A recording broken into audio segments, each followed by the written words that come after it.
The Mondstadt Tower, Volume 1. In the age of depression and tyranny, the outlander girl met the ominous orphan. Does this fateful encounter foretell a tragic ending? The historic romance novel, The Mondstadt Tower, begins. In the time of the aristocrats, there stood a high tower in Mondstadt's plaza.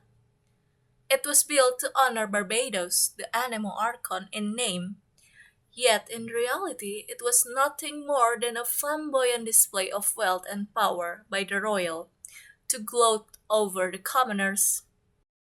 The one time in the year that the commoners living in these dark times could find a little solace was during Ludi Harpastum.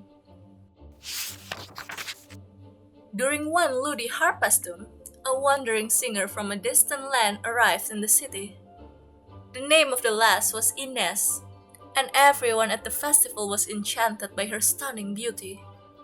People of all ages and all walks of life vied to catch a glimpse of her throwing the harpastum and to hear her sing foreign ballads.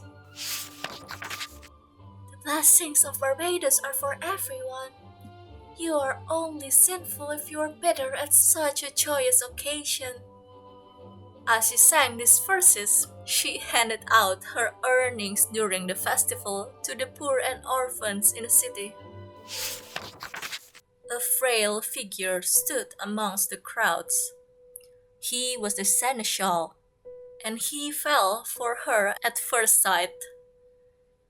But his religious piety filled him with a frustration at his inability to suppress the emotions he was experiencing. And her acts of charity, which violated the church's right to aid the poor, irked him all the more. As is known to all, the beliefs of contemporary Mondstadters hold that the Anemo Archon Barbados encourages people to seek love and pursue freedom. But in the dark ages, the Anemo Archon slept, and the city was tormented by the tyranny of the nobles, the poverty of the commoners, and the ravage of the dragon.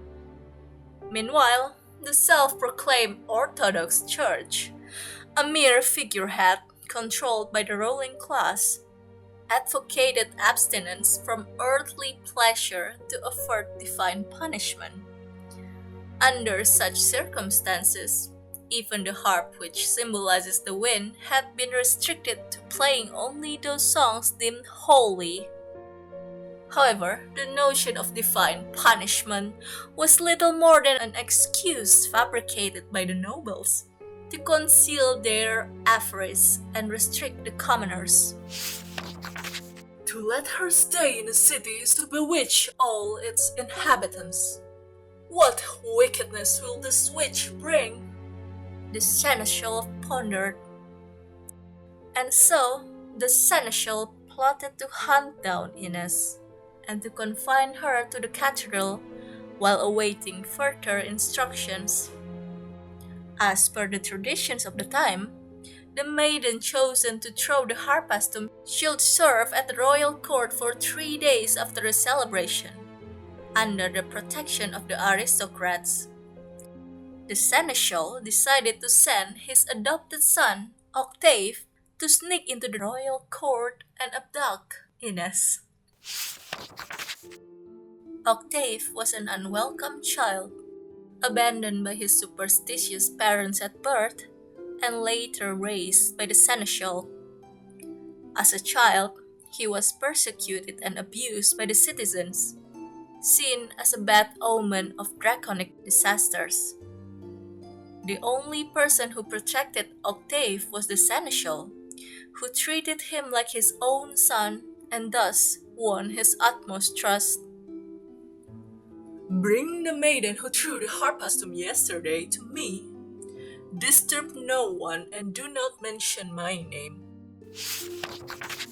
Under orders from the seneschal, Octave climbed onto the balcony of the court chambers at nightfall.